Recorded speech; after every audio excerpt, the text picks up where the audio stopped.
नमस्कार। स्वागत है आपके अपने YouTube channel Shivaji winners teaching subjects में। आज हम पढ़ रहे हैं बीएड सेकेंड सेमेस्टर का पेपर थर्ड, जो कि कानपुर यूनिवर्सिटी के अनुसार पेपर थर्ड है और इसका नाम है शिक्षा के तकनीकी परिप्रेक्ष्य, या फिर इंग्लिश में कहते हैं टेक्नोलॉजिकल पर्सपेक्टिव्स ऑफ एजुकेशन। ये हमारे पेपर का नाम है। इसका इकाई फर्स्ट यानी यूनिट 1 है शैक्षिक तकनीकी की समझ या फिर अंडरस्टैंडिंग ऑफ एजुकेशनल टेक्नोलॉजी। इसका चैप्टर नंबर 1 है शैक्षिक तकनीकी एजुकेशनल टेक्नोलॉजी। तो चलिए देर न करते हुए इसका पहला टॉपिक है शैक्षिक तकनीकी की अवधारणा, कॉन्सेप्ट ऑफ एजुकेशनल टेक्नोलॉजी। तो इसको पढ़ लेते हैं। ये हमारा इस पेपर का, इस बुक का पहला टॉपिक है। तो चलिए देख लेते हैं। हम पढ़ रहे हैं शैक्षिक तकनीकी की अवधारणा, कॉन्सेप्ट ऑफ एजुकेशनल टेक्नोलॉजी, जो कुछ इस प्रकार से होता है क्या कि आधुनिक युग को विज्ञान का युग कहा जाता है। आधुनिक युग क्या होता है? आधुनिक मतलब नया, नया मतलब होता है जिस समय आज हम और आप जी रहे हैं, जिस समय, इस समय जो समय चल रहा है, यही युग आधुनिक युग है, नया युग है। तो आधुनिक युग को विज्ञान का युग कहा जाता है, यानी आज का जो समय चल रहा है, जो युग चल रहा है, इसको विज्ञान का युग या वैज्ञानिक युग भी कहते हैं। मानव जीवन का शायद ही कोई ऐसा क्षेत्र होगा जो विज्ञान के प्रभाव से अछूता हो। कह रहे हैं मानव जीवन का, यानी मनुष्य के जीवन में आने वाला प्रत्येक वस्तु, प्रत्येक जिन जिन वस्तुओं से प्रभावित होता है, जिन जिन चीजों को अपने उपयोग में लाता है, वे सभी कहीं न कहीं विज्ञान से प्रभावित अवश्य होती हैं। आधुनिक मानव के जीवन का अधिकांश क्षेत्र विज्ञान एवं तकनीकी में समाया हुआ है। क्या? आधुनिक मानव, आधुनिक मानव मतलब क्या हुआ? आज के समय में जो हम और आप, जो भी व्यक्ति जी रहे हैं, तो कह रहे आधुनिक मानव, आज के समय में जीने वाले लोगों को ही आधुनिक मानव कहा जाता है। तो हम लोगों के जीवन का अधिकांश क्षेत्र विज्ञान एवं तकनीकी में समाया हुआ है। विज्ञान आप समझते हैं, प्रत्येक चीज आज विज्ञान से बनी हुई है, और तकनीकी टेक्नोलॉजी आप समझ ही रहे हैं, टेक्नोलॉजी में समाया हुआ है।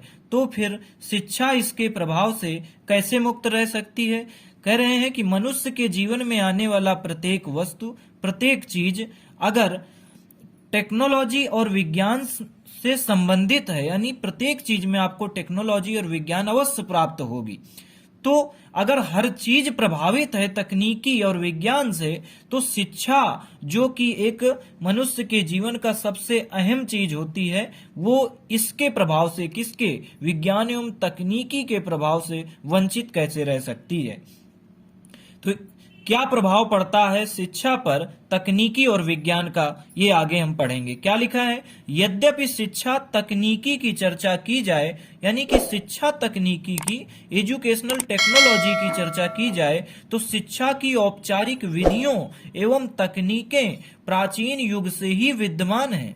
ये कह रहे हैं कि शिक्षा की औपचारिक विधियों, शिक्षा औपचारिक मतलब होता है नियमित रूप से शिक्षण कार्य करना, नियमित रूप से शिक्षा देना। शिक्षा देने का एक प्रक्रिया होता है, शिक्षा देने की एक प्रारूप होता है। जैसे विद्यालय एक स्थान होता है जहां पर शिक्षा देने वाला प्रत्येक व्यक्ति, प्रत्येक विषय के लिए एक निश्चित व्यक्ति होता है। ये सभी हमारी औपचारिक विधियां, औपचारिक मतलब बिल्कुल नियमित तरीके से शिक्षा दी जाती है।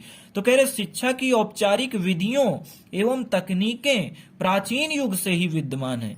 मतलब कि ये केवल आज के समय पर ही नहीं है कि औपचारिक विधियों का प्रयोग किया जाता है या फिर टेक्नोलॉजी का प्रयोग किया जाता है, परंतु औपचारिक विधियों और तकनीकों का भी, टेक्नोलॉजी का भी प्राचीन युग से उपयोग किया जा रहा है। प्राचीन युग क्या होता है? आज के समय, जिस समय हम और आप जी रहे हैं, तो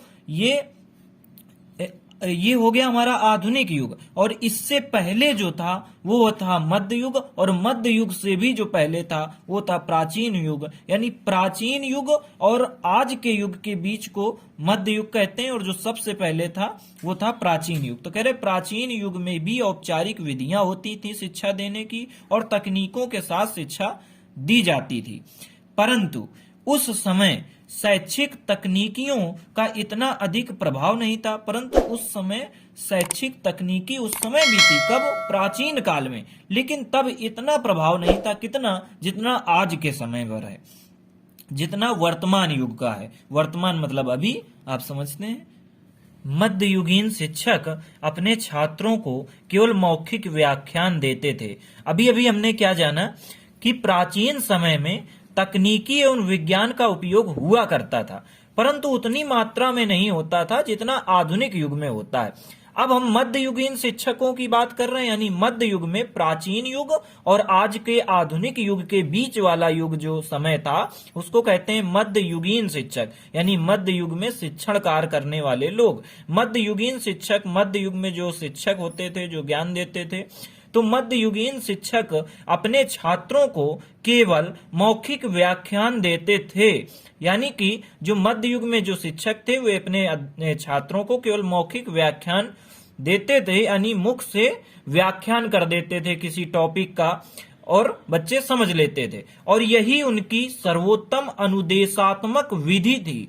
कहते हैं कि मौखिक व्याख्यान ही उनकी सर्वोत्तम, सबसे अच्छी अनुदेशात्मक, यानी बच्चों को इंस्ट्रक्ट करने वाली, इंस्ट्रक्शन देने वाली विधि थी। आज भी इस विधि को सर्वोत्तम विधि माना जाता है।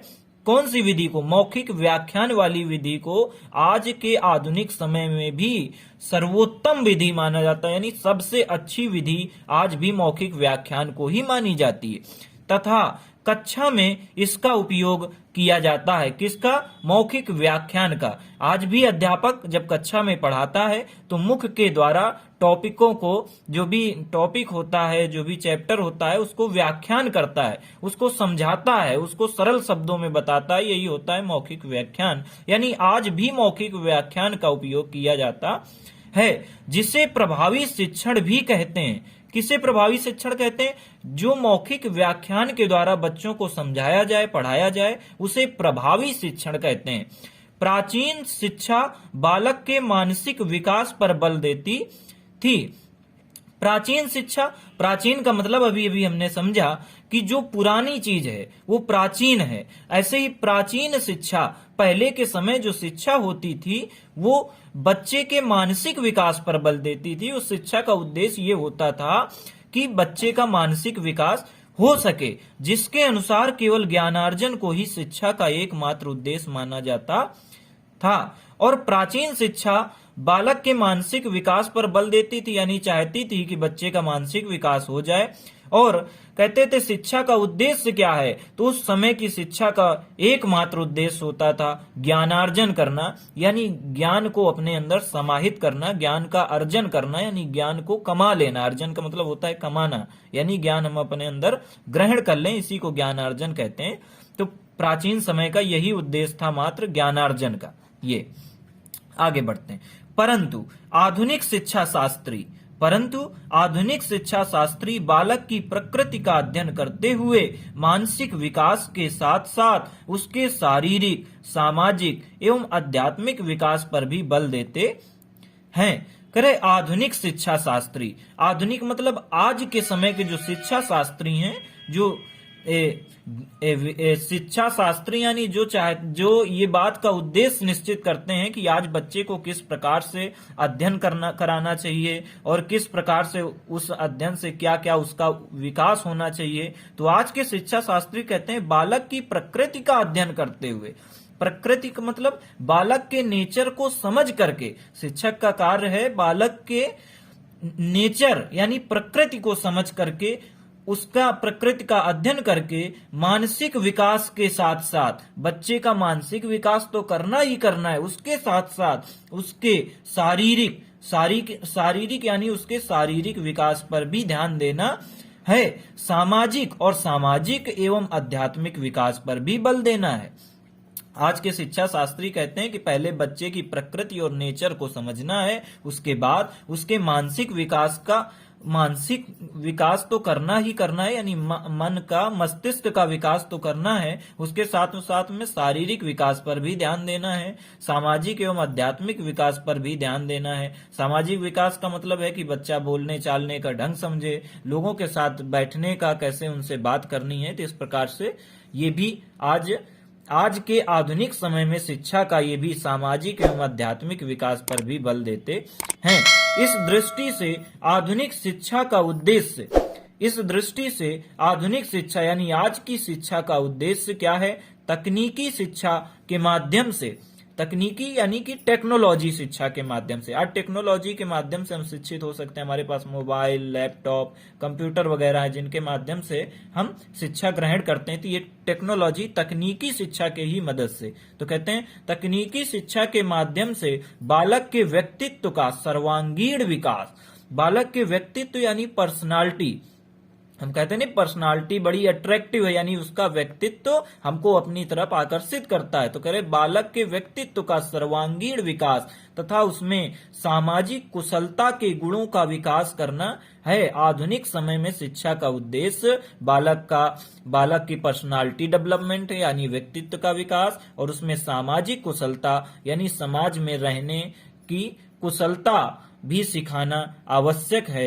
ये गुणों का विकास करना है। कौन कौन से? सामाजिक कुशलता का गुण और पर्सनालिटी डेवलपमेंट। आगे विभिन्न विषय क्षेत्र यानी हमारे समाज में और भी जो विषय क्षेत्र हैं जिनका अध्ययन कराया जाता है, जैसे शिक्षा दर्शन शास्त्र, शिक्षा समाजशास्त्र, शिक्षा मनोविज्ञान की तरह ही शिक्षा तकनीकी भी शिक्षा का एक नया विषय क्षेत्र है। हम तकनीकी